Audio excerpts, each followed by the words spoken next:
Thank you, Mr. Chairman. I rise today in strong opposition to this bill.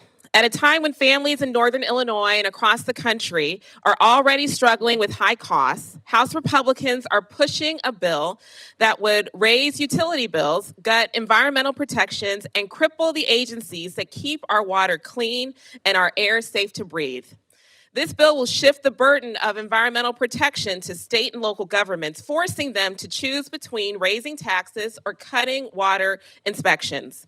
It will make utility bills more expensive by reducing access to affordable, clean power in order to line the pockets of fossil fuel executives. It prioritizes the corporations that pollute our communities over the needs of hardworking families.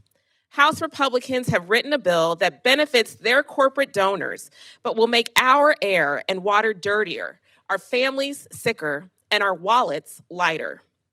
They're defunding critical environmental protection agency programs and rolling back life-saving regulations that allow scientific experts to monitor and reduce pollution, control methane emissions, and enforce landmark public health laws like the Clean Air Act and Clean Water Act. These protections are literally a matter of life and death for children, seniors, and millions of Americans. And by the way, they were originally enacted with strong bipartisan support in Congress. In the decades since then, we have made tremendous progress cleaning our air and water, but this bill would undo much of that work with a stroke of the pen.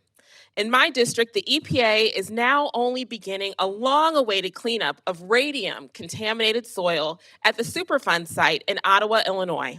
This critical project has been delayed by years of underfunding that have left my constituents exposed to dangerous radioactive materials for decades.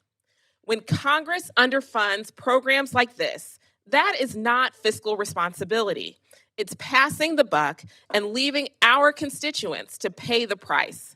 And it's not just my constituents.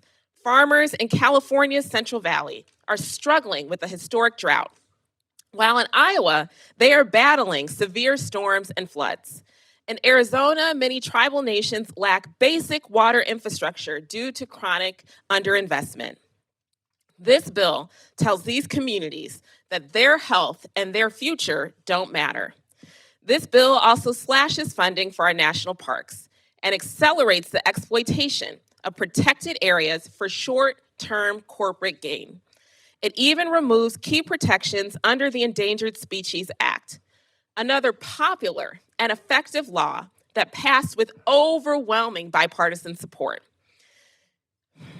It appears that Donald Trump and House Republicans are only interested in protecting predators like Jeffrey Epstein instead of bald eagles or grizzly bears.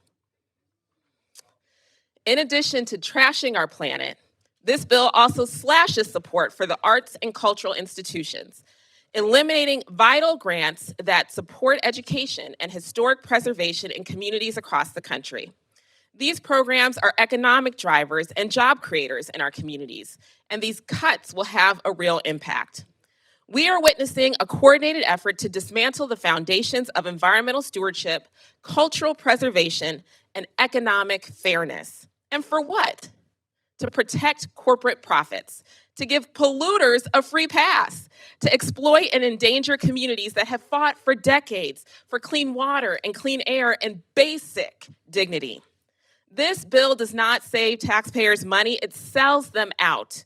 And I urge my colleagues to reject this reckless and dangerous bill. I yield back.